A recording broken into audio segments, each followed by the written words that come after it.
orang berbuat korupsi, itu dia sakit mental. Maka kita harus bagaimana caranya dilaporkan, diamankan, diproses, biar dia sembuh gitu. Oke.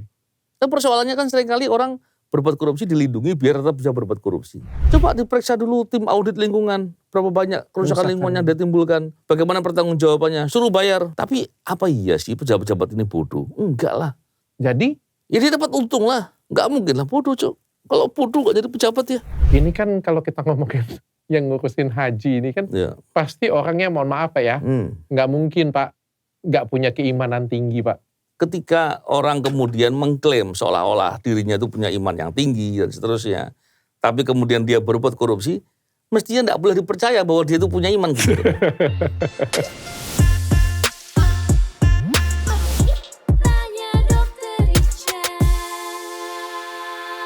Tapi terakhir kapan nih kita diskusi dengan Novel ya? Makin sehat, makin gagah, makin kelihatan muda kali ini. Waduh. Sekarang posisi Satgasus di kepolisian. Iya, sudah 4 tahun. Oh sudah 4 tahun? Betul. Sudah 4 tahun. Waktu kesini waktu itu sudah itu tuh. Loh, kalau aku nggak salah dapat kabar posisi yang baru itu posisi yang kemarin tetap. Itu yang diviralin, saya juga bingung ini yang viralin siapa. Posisinya tetap, cuman karena Pak Presiden menyampaikan kepada Kapolri, tolong dong Novel biar masuk fokusnya ke penerimaan negara juga gitu. Jadi saya juga bingung ini yang viralin grupnya Presiden atau grupnya Kapolri. Aku nggak ngerti. Tapi posisinya sama dari dulu. Sama, nggak ada posisi yang dapat jabatan baru gitu enggak. Orang saya fokusnya untuk berbuat saja kok. Nah kita kan contohnya kepala PPATK kan teman dekat sama saya. Saya bilang Mas tolong bantu tim. Kita mau potret permasalahan itu semua. Oke.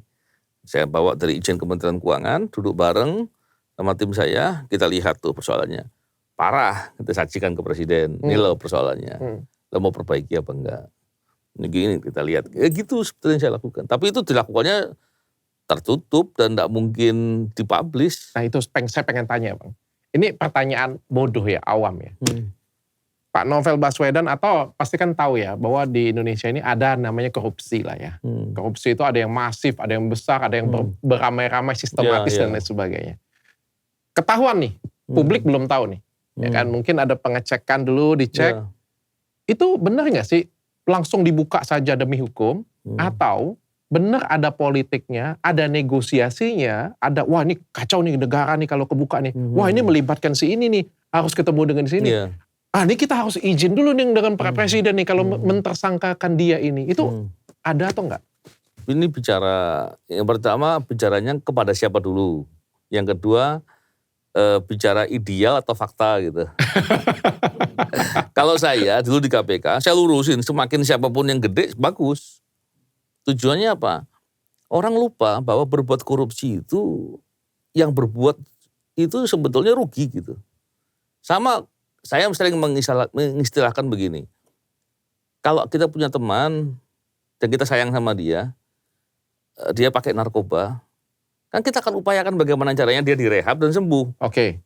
Orang berbuat korupsi itu dia sakit mental. Maka kita harus bagaimana caranya dilaporkan, diamankan, diproses biar dia sembuh gitu. Oke. Dan persoalannya kan seringkali orang berbuat korupsi dilindungi biar tetap bisa berbuat korupsi. Sama seperti kita punya saudara, punya teman narkoba, kita biarkan kita kasih narkoba terus. Lama-lama mati dia. Tapi saya ada kebayang juga kayak gini Pak. Di perusahaan saya ini ya, kan negara itu kan sama seperti perusahaan sebenarnya. Ya. Di perusahaan saya tuh pernah ada yang korupsi. Ini real. Ya. Karena ada yang korupsi, ketahuan nih. Belum dibahas nih sampai ke orangnya. Orangnya aja belum tahu bahwa dia ketahuan ya gitu ya. Ya. Tapi setelah kita timbang-timbang, kita meetingkan waktu itu direksi, kita ngerasa orang ini jauh lebih penting, jauh lebih dibutuhkan daripada nilai korupsi yang diambilnya. Ya. Jadi akhirnya kita cuma ngeblok doang, supaya dia gak bisa lakukan lagi. Orang itu masih tetap kita pekerjakan. Artinya kan di sini kan nggak murni 1 + 1 sama dengan 2 Pak. Ya. Nah kalau negara sekarang ini kita lihat ada seperti itu juga tuh nggak Pak? Sebetulnya begini, saya mau mulai dari yang Dr. Richard bilang dulu. Kalau ada orang berbuat korupsi, itu nggak mungkin tiba-tiba. Nggak mungkin satu waktu aja, nggak mungkin. Pasti dia akan eskalasi itu. Dikit, naik. Lama-lama suatu skandal yang dia buat. Dan yang masalah yang kedua adalah, perbuatan fraud, sekalipun di korporasi, itu biasanya nular. Ketika dia fraud dan itu tidak diberikan penanganan, tidak direspon dengan tepat, dampaknya orang akan mengikuti. Dan dampaknya akan kemana-mana. Jadi respon itu tentunya ada takarannya, ada dosisnya kan gitu ya Dok ya. Jadi ketika dia berbuat yang kecil, salahnya, tapi kemudian memang di banyak hal yang jasa atau diperlukan, dia ditreatment biar berhenti dan dilokalisir biar nggak ngulangi lagi. Tapi pada dasarnya perbuatan korupsi di pemerintahan itu yang sudah nampak itu pasti sudah melalui tahapan dari kecil-kecil sampai besar. Oke. Nah, Yang begitu besar. terjadi, ini dampaknya udah kemana-mana, harus diberesin tuh. Kalau enggak akan berdampak ke orang lain dan akan merusak banyak sisi. Oke. Contohnya Dok, dokter coba perhatikan yang soal penanganan belakangan ini sawit yang masuk kawasan hutan. Coba penanganannya babaliut tambah kacau. Masalahnya apa? Ada kelompok pengusaha masuk area hutan, terus dia kemudian babat, dia bikin perkebunan, itu nggak bayar pajak, dia dapat kayunya, dia melanggar hukum segala macam. Itu jumlahnya berapa? 3 juta hektar, bayangkan. Kawasan hutan yang rusak itu pasti ada dampak lingkungan, nggak diukur tuh. Pertama. Yang kedua, kalau nggak mau begitu, oke kita nggak punya teknologi dan kemampuan. Coba diperiksa dulu tim audit lingkungan, berapa banyak kerusakan lingkungan yang ditimbulkan, bagaimana pertanggungjawabannya, suruh bayar. Kita nggak mau bayar, ya sudah kita ambil sahamnya 50%. Gitu harusnya, bukan dibeli. Begitu dibeli ngawur, itu kebanyakan kengawuran yang terjadi. Tapi apa iya sih pejabat-pejabat ini bodoh? Enggak lah. Jadi? Ya dia dapat untung lah. Kan ngakalin doang seolah-olah lugu. Enggak mungkin lah bodoh Cok. Kalau bodoh gak jadi pejabat ya. Kan gitu kurang lebih.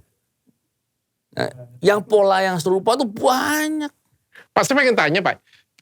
Coba kita samakan persepsi kita dulu ya. Kalau pejabat, kita ngomong pejabat aja biar aman ya. Pejabat. Ada katanya pejabat bersih. Ada katanya namanya oknum pejabat ya. Kalau di pikiran saya, ini oknumnya jauh lebih banyak daripada pejabat bersih ya. Saya pengen tanya dulu nih, kalau di benaknya Pak Novel Baswedan, yang mana yang lebih banyak nih Pak? Pejabat bersihnya atau oknum pejabatnya Pak? Berapa persen Pak? Pengalaman juga kan? Itu harus riset. Dan memastikan seperti apa itu sulit ya. Karena pada dasarnya begini, orang berbuat korupsi kan ada rational choice ya. Rational choice, dia ngukur nih, sama orang berbisnis lah. Orang berbisnis kan pasti ada hitung-hitungan ya. Dia mau melakukan ini apa enggak gitu. Ketika mau melakukan tentunya dia akan hitung untung ruginya.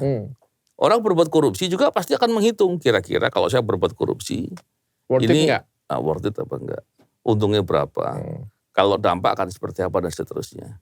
Itu mesti diukur sama dia Dok.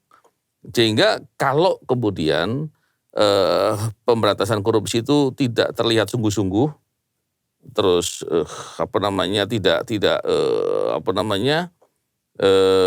tidak dilakukan dengan komprehensif, maka orang berani berbuat korupsi. Kalau kemudian orang berbuat korupsi itu tahu bahwa atau yakin bahwa dia akan segera ditangkap, akan diproses dan tidak ada jalan untuk menghindar, kira-kira siapa yang mau berbuat korupsi? Oke, apalagi terkait dengan orang berbuat korupsi kan cari uang tuh, uang rampokan lah ya, uang merampok. Ketika dia berbuat korupsi, dia yakin bahwa hasil korupsinya akan dikejar dan diambil semuanya. Nggak mau berbuat. Tapi kalau yakin bahwa masih bisa diselamatkan kok, masih bisa diurus kok, dan seterusnya, ya kan dia terus berbuat. Apa soalnya begitu? Kita lihat sekarang, penanganan perkara-perkara korupsi di Indonesia. Perkaranya besar-besar, iya. Jangan terkecoh dengan perkara besarnya.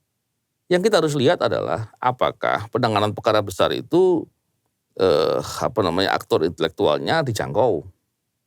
Kalau yang dikenakan hanya orang-orang operator, yaitu nggak optimal penanganannya. Sekedarnya saja berarti. Oke. Yang kedua, apakah kerugian keuangan negaranya terpulihkan.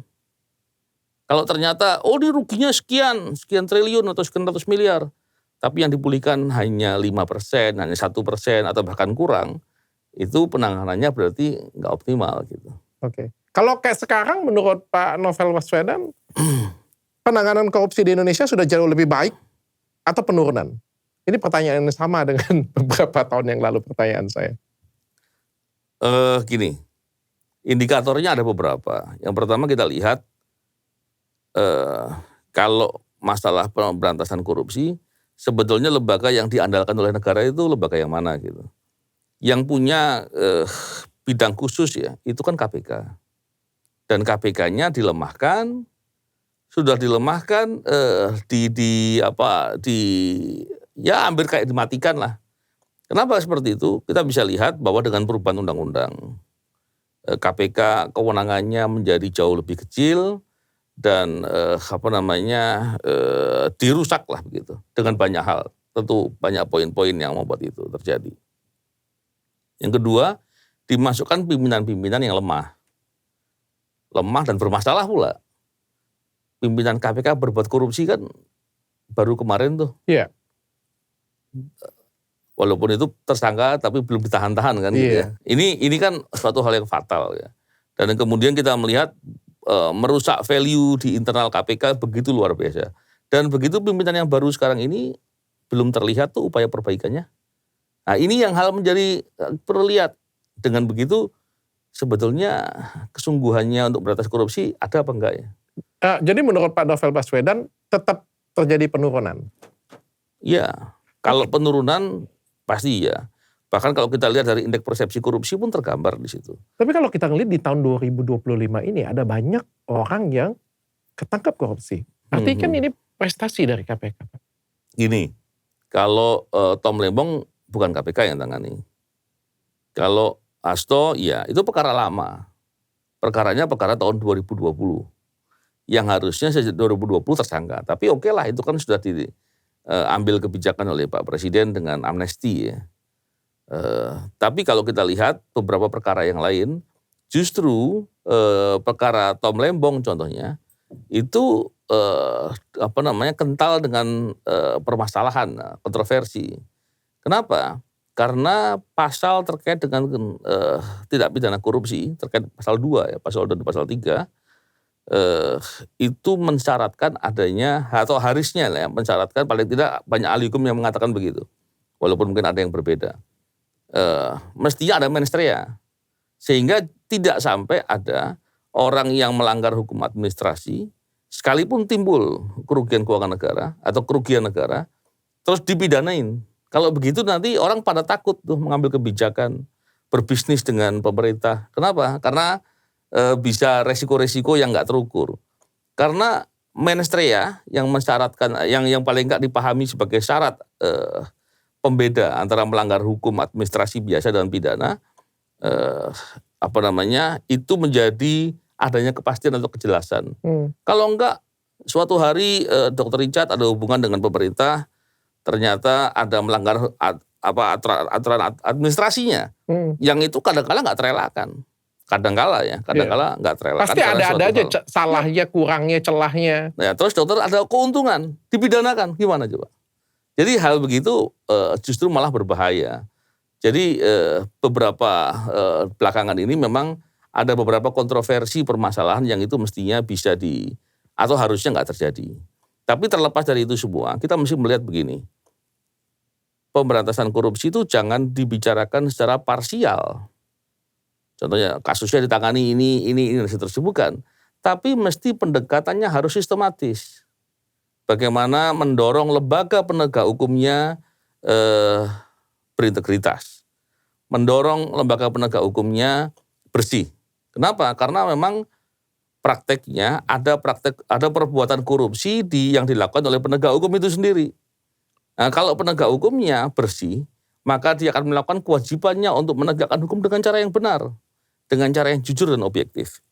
Nah, ketika itu dilakukan, maka kita mengharapkan perbuatan penindakan tadi untuk pemberantasan korupsi juga diikuti dengan upaya pencegahan pencegahan sehingga orang sekalipun dia punya potensi untuk berbuat, dia nggak bisa berbuat atau sulit untuk berbuat.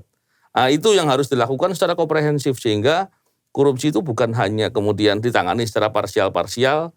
Kalau parsial nanti kan bisa lawan politik yang dikenakan, orang yang nggak disukai yang dikenakan, kelompok yang terkait dengan kekuasaan nggak ditangani, gitu-gitu kan jadi persoalan. Oke, Pak, saya pengen sedikit diskusi ya. Saya ini ngamatin korupsi di Indonesia, kalau menurut saya ini sudah menjadi akar budaya kita, Pak. Agak susah ya. Kalau menurut Bapak bagaimana, Pak? Ya. Soalnya ini bukan cuma di pemerintahan, Pak. Ya, semuanya kan sampai ke desa-desa, Pak. Ya. Kalau kita ngambil contoh ya, Dok ya. Contohnya di Singapura lah. Dulu kan Singapura juga sebelum rapi seperti sekarang, itu kan sempat dalam kondisi yang berantakan juga.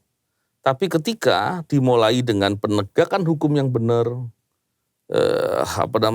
adanya kepastian dan kesegeraan ketika ada perbuatan, maka orang nggak berani berbuat. Contoh sederhana aja, Dok. Kira-kira kalau dokter ke Singapura, dokter berani nggak buang sampah sembarangan? Enggak. Kenapa nggak berani? Karena ada dendanya. Karena akan kena sanksi. Betul. Dan itu merasa bahwa pasti kena. Iya, dan karena kan? sudah diceritain orang-orang terus. Iya. Tapi kalau di tempat lain, contoh di beberapa kota di Indonesia lah, atau di negara-negara yang indeks persepsi korupsinya masih rendah gitu. Buang sampah sembarangan aja, orang faktanya juga banyak dan nggak pernah ditegakkan hukum. Ini contoh. Tapi ketika kemudian hal itu kemudian dimaklumi, itu tadi orang kemudian menganggap itu sebagai budaya dan seterusnya. Sama dengan perbuatan korupsi juga. Kita lihat dalam pelayanan publik banyak sekali pungli, suap, bahkan di beberapa tempat pemerasan bahkan. Iya. Ketika itu yang terjadi, seharusnya ketika pendekatannya adalah penegakan hukum yang berkelanjutan, yang baik, maka secara secara bertahap lah ya, itu akan bisa hilang dalam waktu yang mestinya nggak terlalu lama. Saya nggak percaya, Pak. Soalnya kayak gini deh, Pak. Kita paling gampang aja, Pak ya, parkir mobil ya. Nggak boleh parkir di sini. Kita keluar kan, ya kan.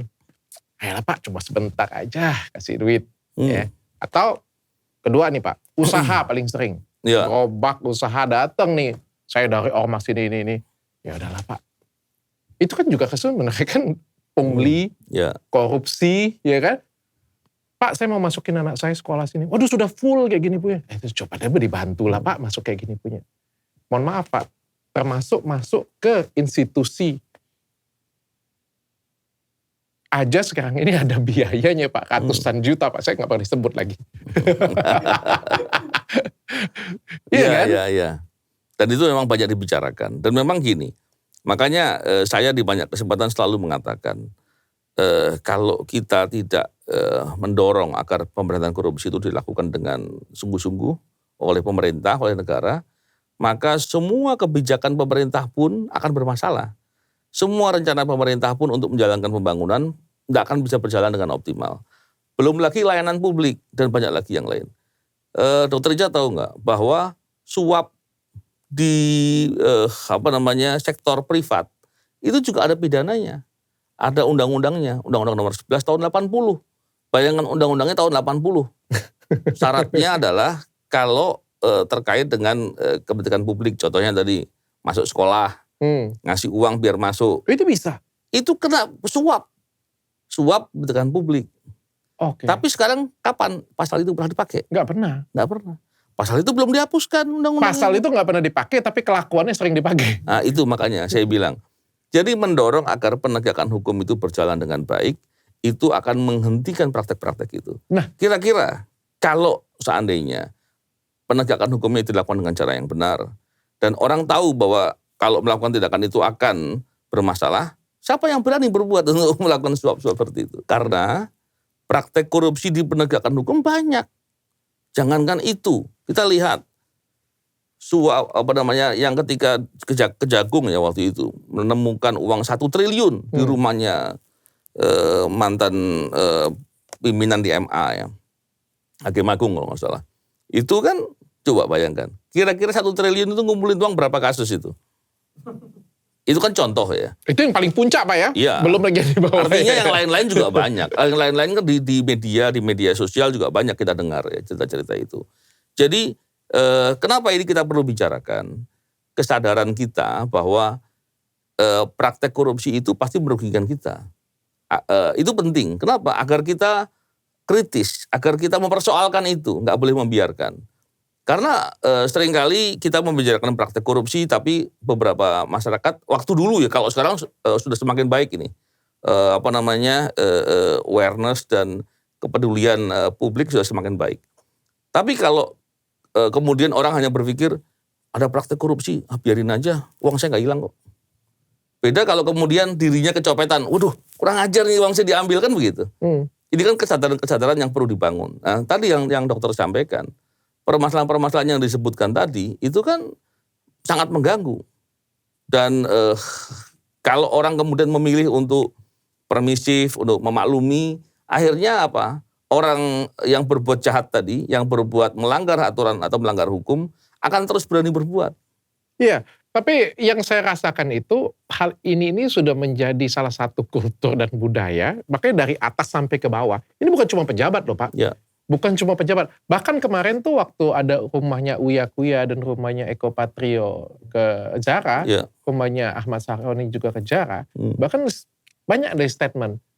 Bedanya adalah mereka ini koruptor yang tidak punya jabatan. Pencuri ngambil uang juga. Menjarah. Tapi kan ini kan kita sudah sama-sama tahu itu. Gak bagus, gak benar. Tapi pada saat itu ya, ada yang mendukung, ada. Ini kan artinya kan, ini bukan cuma terjadi di atas nih Pak. Sebenarnya kalau kita mau edukasi ini, semuanya udah harus dari bawah sampai ke atas, termasuk hukumnya. Ini cacat satu aja, harusnya nggak bisa nih Pak. Gini Dok, kewajiban negara lah untuk mengatur itu. Hukum itu ada untuk membatasi antara hak dan kewajiban. Orang boleh punya hak, tapi orang juga punya kewajiban. Hukum ada di tengah-tengah situ. Sehingga ketika hukum itu ditegakkan dengan cara yang benar, permasalahan-permasalahan tadi itu nggak akan terjadi. Tapi kalau penegakan hukum itu bermasalah, maka perilaku-perilaku menyimpang, orang kemudian bertindak melanggar dan kemudian dianggap sebagai hal yang lumrah, itu akan banyak terjadi. Dan semuanya itu tentunya kembali kepada bagaimana anti korupsi itu menjadi hal yang penting. Kenapa anti korupsi? Mau kaitannya apapun, ketika kita bicara ini sebagai kelompok atau negara gitu ya, maka tanggung jawab untuk memastikan bahwa penegakan hukum itu bisa berjalan dengan baik dan segala macam, tanggung jawab negara. Dan kemudian biasanya kalau kita bicara tanggung jawab untuk melaksanakan, tentunya bicara aparatur kan. Aparatur itu seringkali punya kepentingan atau keinginan sendiri untuk mau menangnya sendiri, mau dapat keuntungan dan seterusnya, sehingga dia melanggar kewajiban-kewajiban atau menyimpangkan amanah-amanah yang diterima. Itulah korupsi pada dasarnya. Jadi korupsi bukan hanya sekedar ngambil uang negara, tapi menyalahgunakan kewenangan, menjual kewenangan dan kesempatan yang dia punya, itu juga salah satu praktek korupsi. Artinya lembaga hukumnya itu nomor satu yang harus diperkuat dulu ya. Kalau itu diperkuat, yang lain akan pelan-pelan ikut ya. Saya memandangnya begini, untuk memperbaiki segala permasalahan itu mestinya memulai dari menata soal anti korupsi. Terkait dengan pemberantasan korupsi atau anti korupsi, mestinya dimulai dari penegak hukumnya dulu. Penegak hukumnya mesti dibereskan. Kalau ada praktek korupsi yang mesti harus ditindak dulu di penegak hukumnya. Setelah itu penegak hukumnya diminta untuk menjalankan kewajibannya. Untuk menegakkan hukum, untuk memelihara dan seterusnya, keamanan ketertiban dan seterusnya. Itu baru kemudian akan berjalan dan itu akan terjadi perubahan yang banyak. Cita-citanya bagus Pak. Sekarang saya pengen tanya dengan Pak Novel. Bagaimana caranya Pak? Ini jadi cita-cita semua presiden dari sebetulnya gini. Presiden pertama nih Pak. Kalau bicara cita-cita, kenapa gak kita contoh aja negara yang sudah berhasil? Ya kan, kita contoh Hong Kong. Hong Kong kan dulu pernah di mana situasinya juga gak jauh sama Indonesia. Tapi ketika kemudian dilakukan perbaikan dengan menyeluruh, terus didorong untuk anti korupsi yang benar, pemberantasan korupsi diselenggarakan dengan cara yang benar, dampaknya tertib dan maju. Kenapa? Kalau kemudian praktek korupsi itu banyak, pastilah kecurangan, mau enaknya sendiri, mau culas, nggak mikirin kepentingan masyarakat, itu akan banyak terjadi. Tapi kalau semua dilakukan dengan benar-benar, dengan sungguh-sungguh, dengan bertanggung jawab, pasti mendorong kemajuan yang cepat. Oke. Jadi kita ambil contoh yang sudah berhasil dan itu banyak. Tiru. Banyak negara. Ya, tinggal ditiru aja. Oke. Pak, tapi sesusah apa sih kita ngebuka korupsi di Indonesia ini? Misalnya nih Bapak tahu nih, mulai mencium misalnya. Menteri saya deh misalnya, Menteri Richard deh misalnya, mencium terjadinya korupsi. Sesusah apa ngebongkarnya Pak? Ya begini, ada persoalan teknis, ada yang non teknis gitu ya. Non teknisnya dulu. Idealnya pemberantasan korupsi itu harus didukung oleh pemerintah, oleh political will gitu. Political will di sini siapa? Tentunya DPR dan Presiden. Kalau political will-nya kuat, maka pemberantasan korupsinya akan bisa berjalan dengan optimal. Kalau terkait dengan teknis, sebetulnya setiap perbuatan yang jelas, buktinya ada, apa sulitnya? Sulit itu kalau buktinya nggak ada, atau dugaan adanya perbuatan itu nggak ditemukan. Oke. Sepanjang itu ditemukan, apa sulitnya? Mestinya semuanya nggak ada yang sulit. Nah, sulit ketika tidak ada kemauan, sulit ketika tidak ada keberanian, itu menjadi sulit. Selain itu mestinya enggak. Berarti sebenarnya nggak sulit Pak? Harusnya nggak sulit. Untuk bongkar suatu kasus korupsi itu tidak sulit sama sekali? Harusnya nggak sulit.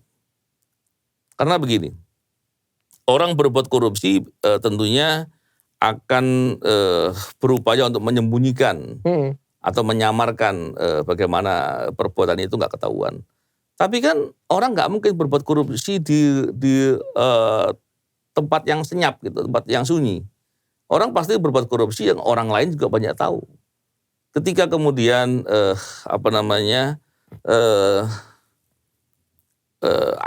kita tahu bahwa ada kewajiban pegawai negeri untuk wajib melaporkan apabila mengetahui adanya kejahatan atau tidak pidana, termasuk korupsi. Kita tentunya tahu bahwa sekalipun ada kaitan apabila dia mau melaporkan bisa menjadi whistleblower. Dan praktek korupsi itu pasti akan berdampak kepada satuan kerja atau lembaga atau kementerian atau lembaga tadi ya. Pastinya dengan begitu orang akan melapor. Kalau nggak dilaporkan sekarang, dilaporkan beberapa waktu kemudian setelah pejabatnya berganti dan seterusnya. Jadi mestinya harusnya nggak sulit karena upaya untuk investigasi, untuk menelisik itu banyak dan itu ada banyak teknik yang terbaik yang bisa dilakukan. Oke, kita masuk ke salah satu contoh nih Pak, kasus Pak Nadiem Makarim. Ya. Menurut pandangan Pak Novel Baswedan sendiri itu tindakan korupsi atau tidak Pak? Faktanya apa dulu? Karena kan investigasi yang dilakukan kan belum dibuka di persidangan. Ketika dibuka di persidangan, kita bisa ukur tuh seperti apa persoalannya. Ada beberapa pembahasan di media, tapi apakah betul seperti itu kita nggak tahu. Nah, kalau faktanya jelas saya bisa ukur tuh seperti apa. Oke, tapi Pak Novel tidak terkopi secara utuh dan penuh tentang kasus Pak Nadiem Makarim. Ya, saya nggak tahu detailnya. Ada beberapa pembahasan di media, cuman apakah pembahasan itu valid yang benar, yang valid, ya itu nggak tahu. Tapi kita ambil beberapa bahasan deh Pak. Salah satunya adalah kata Pak Hotman Paris. Bang Hotman Paris kan pengacara Pak Nadiem ya, mengatakan bahwa tidak ada aliran dana yang didapat. Jadi nggak nambah saldo nih, saldo nih. Di sisi lain dari penyidiknya pun mengatakan bahwa sebelum jadi menteri sudah ada grup chat nih. Artinya ada mens rea di sini nih. Ya, kalau dari pandangan Pak Novel itu masuk korupsi nggak sih sebenarnya? Ya, menarik sekali. Saking semangatnya kayak gitu ya, kita buat grup chat duluan. Ya, Dr. Richard sudah paham mens rea ya. Tapi gini Dok, kalau bicara terkait dengan korupsi, memang korupsi itu kalau pasal 2, pasal 3 harus ada mens rea. Mens rea itu beberapa orang memahami sekedar adanya kickback, ada uang yang dia terima. Kalau saya tidak sekedar itu. Kalau ada persekongkolan, ada kong kali kong, itu bagian dari mens rea, bisa. Oke. Sekalipun tidak dapat uangnya langsung. Nah, seandainya benar tadi, sebelum jadi pejabat, jadi menteri, ada bikin grup chatnya gitu ya, yang mengkondisikan atau mengatur pengadaan itu. Iya. Dan setelah jadi menteri, dieksekusi apa yang direncanakan itu. Iya. Itu persekongkolan. Pak, tapi kan bisa jadi karena terlalu semangat, Pak. Nggak boleh. Lah, misalnya saya ini ditunjuk nih, saya sudah dapat nih, wah Menteri Kesehatan nih, Menteri Kesehatan. Iya. Begitu saya jadi Menteri Kesehatan, yang akan, kan pasti ya Pak, kan saking semangatnya darah muda saya kan, Iya. saya mau ubah ini, wah buat grup nih, chat nih, Anda wamen, Ya. ini kayak gitu ya. Saking semangatnya ingin merubah negara ini Pak, bisa Boleh. aja Pak. Boleh, kalau mengatur begitu boleh. Tapi kalau mengaturnya pengadaan nggak boleh. Saya pengen stetoskop dokter-dokter saya minimal levelnya ini. Tapi kan saya nggak ada mens rea jahat. Maksud Ya. saya itu supaya ya udah dokter-dokter bagus semua Kalau gitu. membahasnya hanya sifatnya umum, lain soal. Tapi kalau ternyata di pembahasan itu sudah ada calon vendornya, sudah menunjuk nanti harganya berapa, itu persekongkolan. Makanya tergantung yang dibicarakan apa. Tadi ketika Dr. Richard di awal nanya ke saya nggak mau menjawab dulu, kenapa? Karena faktanya mesti jelas dulu. Oke. Tapi Karena berbeda artinya. saya bilang vendornya itu paling bagus Pak. Misalnya Chromebook ya. Iya. Mungkin salah satu yang paling bagus misalnya ya. Tapi kan saya nggak ambil duit Pak, Rp1 pun. Ya gini, dalam konteks persekongkolan itu bisa jadi ngambil uangnya nggak langsung, tapi diberikan layer melalui pihak tertentu. Kan mungkin terjadi. Sehingga persekongkolan itu bahaya. Dan ini satu hal penting ya. Korupsi itu tidak terjadi tiba-tiba, ada tahapannya. Dan awal mula korupsi itu biasanya dimulai dengan konflik of interest. Nah, ketika konflik of interest itu terjadi, terbiasa dengan konflik of interest, hampir pasti korupsi setelah itu. Biasanya begitu. Pak, lagi saya. Richard Lee ini kan bodoh ya Pak ya. Maksudnya itu kan saya ini dokter Pak. Podcaster, habis itu pebisnis. Saya ini kan bukan politik Pak. Maksudnya awam bukan bodoh. Awam lah, awam ya. Kagak pinter di politik lah ya. Presiden nunjuk nih Richard Lee sebagai Menteri Kesehatan nih. Wah saking semangatnya saya buat. Kan agak offside ya pakai kita ngomongnya kayak itu ya. Offside ya. Sama kayak Pak Nadiem lah kayak gitu kita bilang ya. Offside. Kita anggap saja kan asas praduga tidak bersalah ya. Offside nih dia nih. Saking semangatnya nih. Dan kata Pak Mahfud MD dia bilang Pak Nadiem itu adalah orang yang tidak mengerti birokrasi. Artinya sama seperti saya nih Pak. Nggak ngerti nih. Wah, tahu saya vendornya itu paling bagus tuh. Udah ini stetoskop ini pokoknya nggak sentuh pun sudah bisa dengar nih detak jantung orang nih. Pokoknya standarnya kita itu aja lah udah. Saking semangatnya tadi. Saya paham. Gini dong. Memang menteri itu nggak ngurus administrasi. Ada pejabat-pejabat di bawahnya mulai sekjen, ada pejabat di level dirjen dan direktur dan bidang pengawasan, mungkin ada staf khusus yang memberikan masukan. Jadi seandainya ada, contohnya tadi dokter bilang ada teknologi bagus, dokter sebagai Menteri Kesehatan ingin bagaimana itu bisa diimplementasikan, beritahu ke staf bidang teknis untuk dia kemudian mempersiapkan mengikuti administrasi yang ada agar prosesnya akuntabel, agar prosesnya transparan, sehingga menutup celah adanya masuknya praktek korupsi di perbuatan itu. Karena logikanya kontrak kan bukan menteri yang tanda tangan, ya kan? Kontrak pastinya di level-level PPK dan perencanaan pasti dibuat di level-level teknis. Ini yang saya maksud tadi. Jadi seandainya ada usulan, ada pemikiran, itu boleh dan itu pasti akan dibahas di level teknis. Oke. Jadi mestinya nggak jadi soal paham administrasi apa tidak. Harusnya ya dok ya. Bah, kalau kayak gitu saya kepikir satu hal nih Pak, saya balikin kalau kayak gitu. Kalau saya jadi menteri nih Pak, benar nih saya dulu jadi menteri, dan saya sekarang punya keinginan untuk korupsi, artinya saya nggak bisa sendirian dong. Ya, harus rame-rame dong dari ini sampai ke sana harus ikut semua tuh berarti. Ya pasti. Makanya tadi saya katakan di awal tadi dok, bahwa orang berbuat korupsi kan nggak bisa di ruang sunyi. Orang berbuat korupsi itu pasti yang melibatkan orang lain. Setidak-tidaknya orang kalau mengambil uang negara pasti bendaharanya tahu kurang lebih begitu. Iya. Ada yang bagian verifikatornya tahu. Iya. Dan seterusnya tahu. Dan oleh Banyak karena ya, itu berarti, Pak, ya? pasti banyak. Makanya gini, kesadaran bahwa korupsi itu merugikan kepentingan negara, bahwa korupsi itu pengkhianatan terhadap negara, itu mestinya melekat kepada semua aparatur ya, semua pegawai negeri lah gitu ya. Yang dengan begitu apabila ada praktek korupsi mereka akan mau melapor gitu. Oke. Tapi kalau kemudian mereka merasa bahwa korupsi kan perbuatan pribadinya pejabat itu, negara rugi kan bisa diganti. Seandainya pikirannya masih begitu atau tidak merasa memiliki negeri ini, ya sudah pasti akan diam saja dengan praktek-praktek korupsi yang terjadi. Oke. Pak, bagaimana kalau misalnya saya terlalu semangat kayak tadi Pak ya, saya niru Pak Nadiem tadi kan, pengen merubah dunia lah pokoknya kan, terlalu semangat, setting ini, setting itu, offside lah saya Pak, semuanya salah semua. Saya tunjuk vendor ini, tapi saya nggak terima uang 1 rupiah pun. Dari asisten saya yang mengerjakan, BPK, yang tanda tangan, yang audit, pokoknya tidak ada 1 rupiah pun, tapi memang prosedur penunjukannya itu sudah terang-terangan dari awal, salah, bahkan dia lebih mahal tetap ditunjuk kayak gitu punya, tapi saya nggak ngambil apapun. Itu korupsi atau bukan? Jadi begini, kalau perbuatan salah, ya itu ada 2 kemungkinan. Perbuatan salah itu adalah salah karena melanggar hukum administrasi saja, dan salah karena perbuatan korupsi. Ketika salah itu adalah salah dalam konteks hukum administrasi, maka pejabat itu pasti kena sanksi. Sanksi administrasi. Terus bagaimana dengan kerugian yang ditimbulkan? Semua pihak yang terkait menimbulkan kerugian itu bisa melalui statement BPK biasanya, itu kemudian kena tuntutan ganti rugi. Itu bisa menjadi persoalan.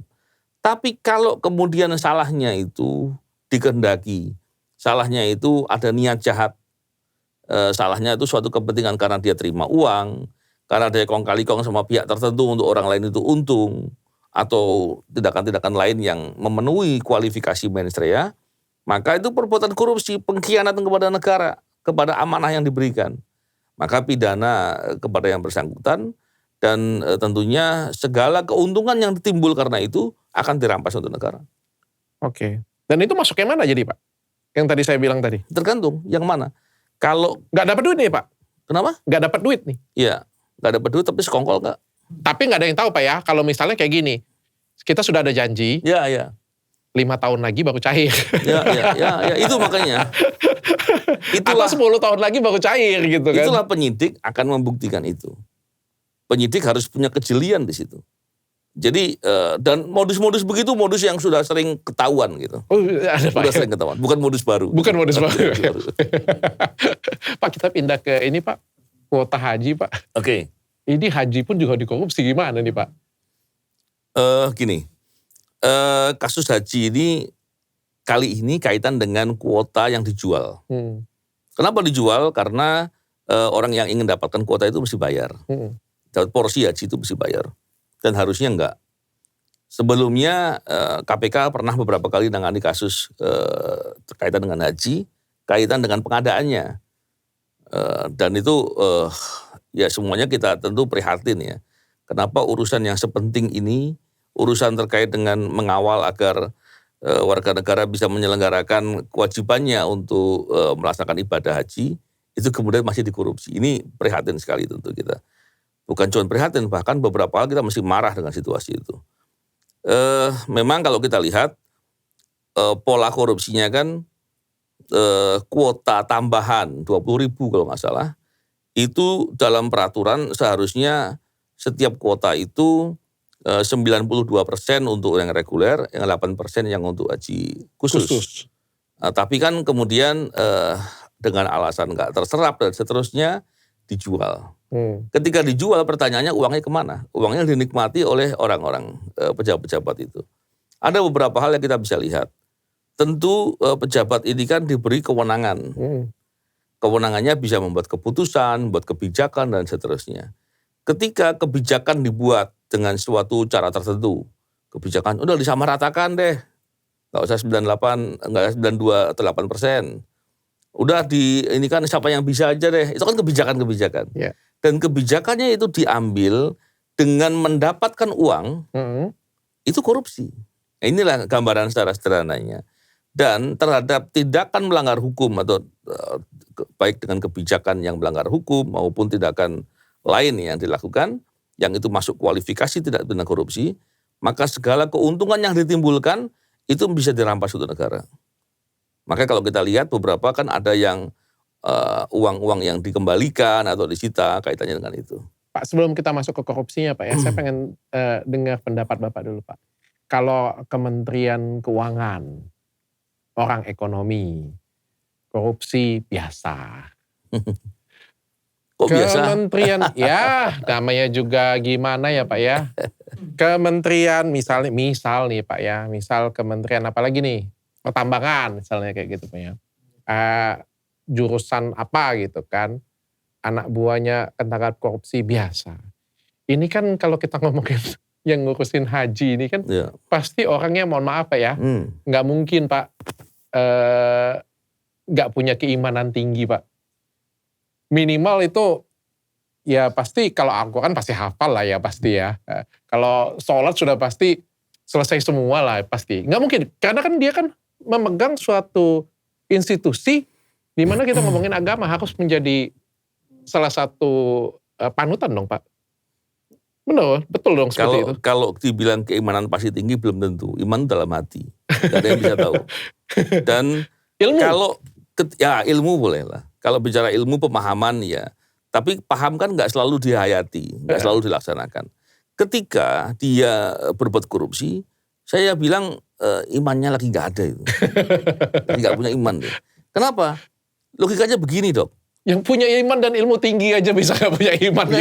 Iman siapa yang bisa klaim? Memang ada alat ukurnya iman? Gak ada. Orang ketika beriman mestinya dia akan berbuat kebaikan. Kenapa? Dia tahu bahwa iman kan percaya Dok. Kira-kira gini. Saya nanti saya akan pakai analogi, tapi saya akan cerita di poin ini dulu. Kita ini hidup sebentar Dok. Dan pasti mati. Dan semua perbuatan kita dipertanggungjawabkan. Oke. Hukumannya pun selamanya. Iya. Serem gak Dok? Iya serem kan? Berani berbuat korupsi, berani berbuat dosa besar. Korupsi kan dosa besar, dosa yang sulit diampuni itu Dok. Karena dosa kepada orang banyak. Cara minta maafnya gimana tuh?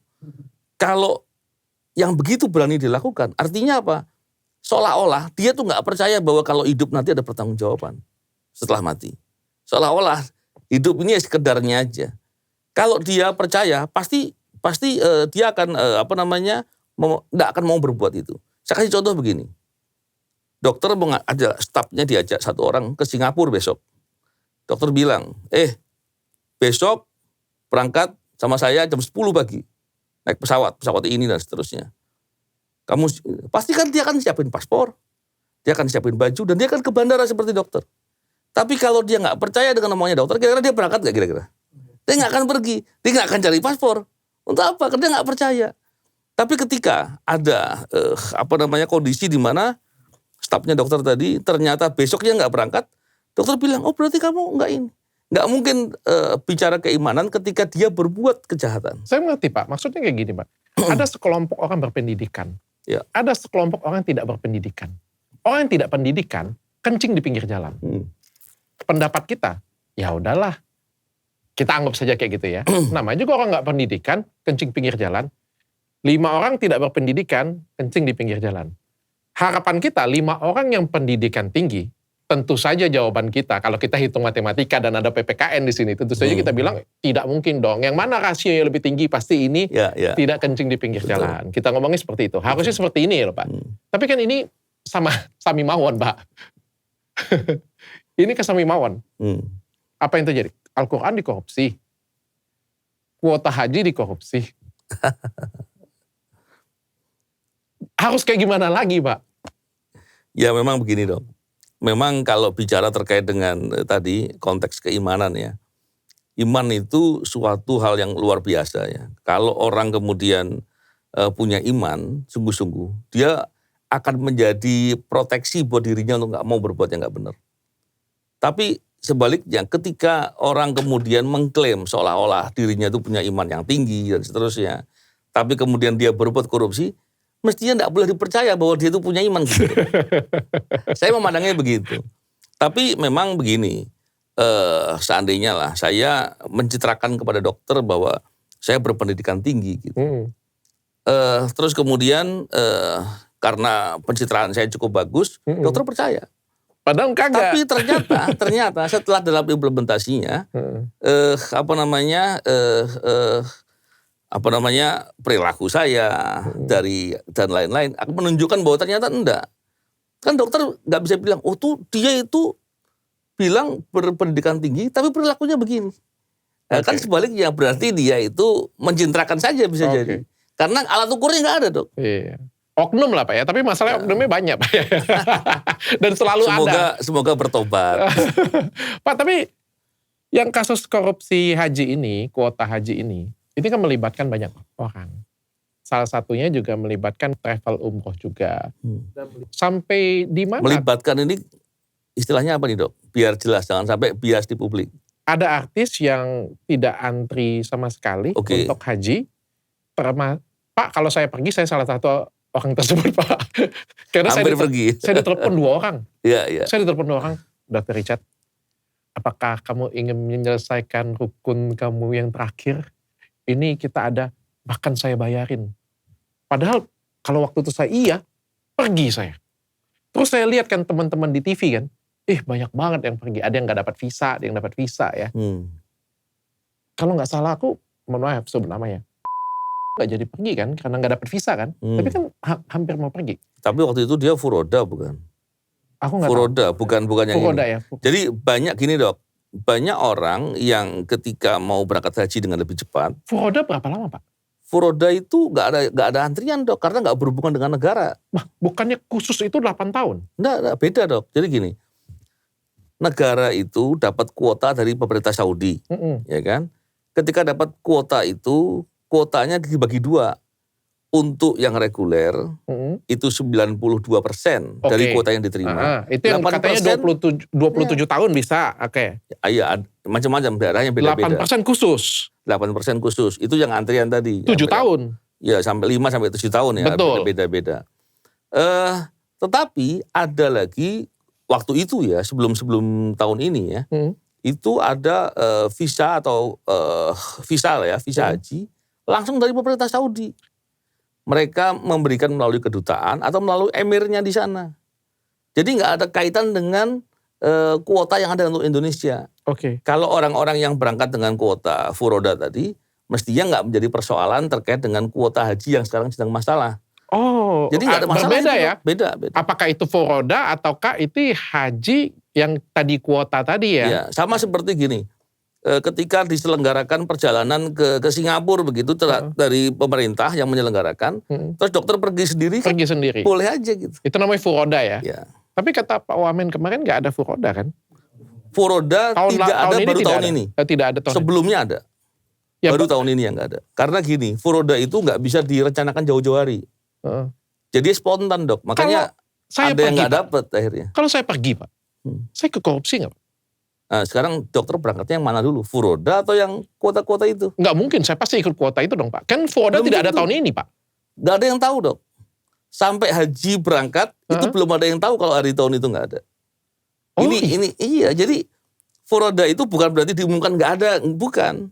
Memang kemudian tiba-tiba pemerintah nggak mengeluarkan aja, pemerintah Saudi. Kita nggak tahu? Nggak tahu. Jadi yang mau berangkat itu nggak pada tahu kalau furoda tahun ini nggak ada. Setelah pada masa mepet dan sudah pada masanya haji, ternyata nggak bisa berangkat, baru ternyata nggak ada. Dan itu berlaku nggak cuma di seluruh dunia, furoda nggak ada. Ya, jadi yang tadi yang dokter bilang, apalagi pertanyaannya, gitu, Pak, saya juga tidak tahu Pak itu haji yang mana. Nah itu makanya saya ingin jawab terkait dengan ini Dok. Kemarin kalau ada jamaah haji yang berangkat, ya, kemudian mungkin melalui travel gitu ya. Dan kemudian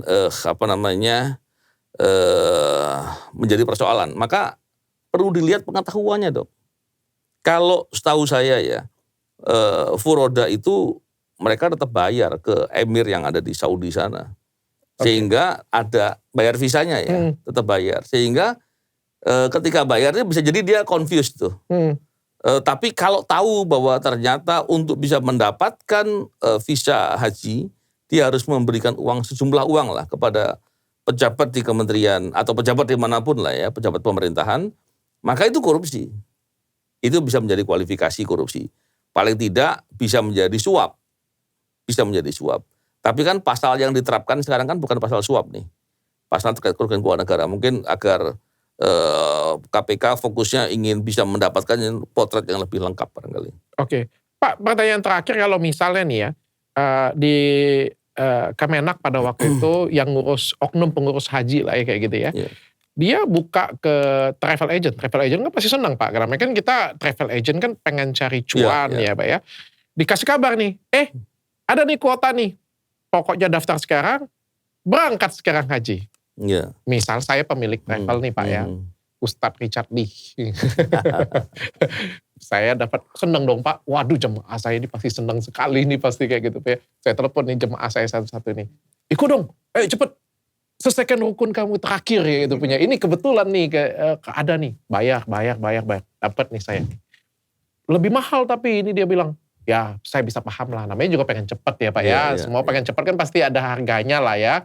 Saya kan juga nggak tahu Pak bahwa itu adalah sogokan ataupun juga ini kan.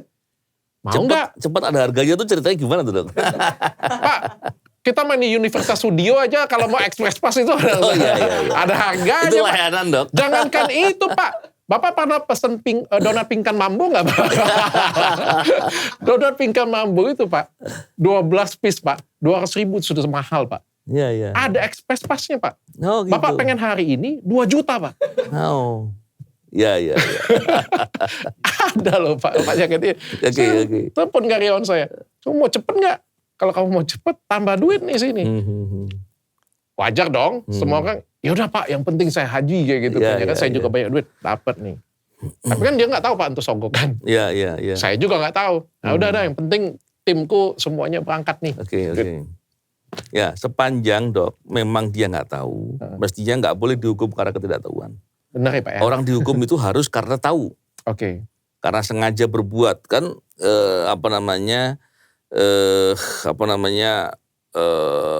pertanggungjawaban pidana kan mesti jelas dok. Dan memang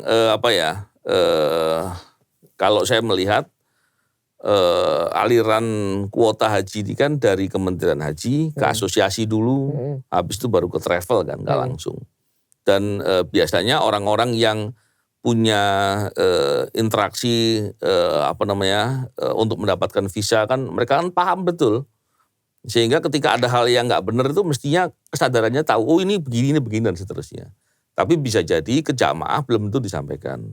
Karena memang begini dok, kewajiban untuk menjalankan ibadah haji itu bukan yang sudah bersih ya, udah beres urusan nggak berbuat dosa lagi, nggak begitu. Tapi orang yang mampu. Dokter termasuk yang mampu itu dok. Artinya yang mampu itulah yang akan mampu dalam konteks ini tentu mampu secara fisik dan mampu secara finansial tentunya. Ketika dia mampu dia merasa udah deh dibeli, tapi dibayar. Dianggapnya sebagai layanan-layanan umum. Kenapa? Karena kemarin itu ada beberapa orang yang confused antara visa yang ilegal tadi dengan furoda. Tentunya dengan adanya furoda ini sekarang sudah nggak ada, dan saya juga mendengar tata kelola pemberangkatan haji sudah mulai diperbaiki oleh Kementerian Haji. Semoga hal-hal begini nggak terjadi lagi. Tapi terkait dengan yang ditangani sekarang ini oleh KPK, harapan saya dituntaskan semuanya, karena sekarang ini penanganannya sebetulnya ada satu masalah serius loh dok. Apa? Tadi saya tunggu dokter nggak tanya. Apa itu Pak? Tersangkanya belum ada. Kalau kita lihat KPK itu untuk menetapkan, untuk menaikkan penyelidikan ke penyidikan harus ada 2 alat bukti. Alat bukti itu merujuk ke perbuatan orang. Artinya kalau KPK itu naik ke penyidikan, tersangkanya harusnya sudah jelas, tapi nggak diumumin sampai hari ini. Itu menurut saya persoalan juga. Jadi tangani perkara secara jujur, secara objektif dan apa adanya. Siapa yang terlibat, hukum. Karena memang harus begitulah cara penegakan hukum yang baik. Gitu Dok. Kira-kira banyak nggak Pak yang yang akan jadi tersangka? Saya nggak tahu ya. Cuman dalam hal ini tentu sudah tergambar lah orang-orangnya seperti apa mestinya sudah tergambar. Dan dalam konteks perbuatan korupsi terkait dengan kuota haji ini, tentu orang yang membuat kebijakan, apalagi kebijakannya melanggar hukum dan dia menerima sesuatu karena itu, maka itu kejahatan. Wah itu tulisan dari tim saya Pak. Menteri sebelumnya diduga juga terlibat Pak, katanya. Ya, kita tentu menunggu nanti siapa yang diumumin tersangka ini nanti. Nah itulah nanti yang terlibat. Emang anak buah saya ini kurang ajar Pak, pinjem nama saya. Makasih Pak sudah datang ke sini Pak, mudah-mudahan bisa lebih bermanfaat untuk orang lain Pak. Ya, makasih Dok.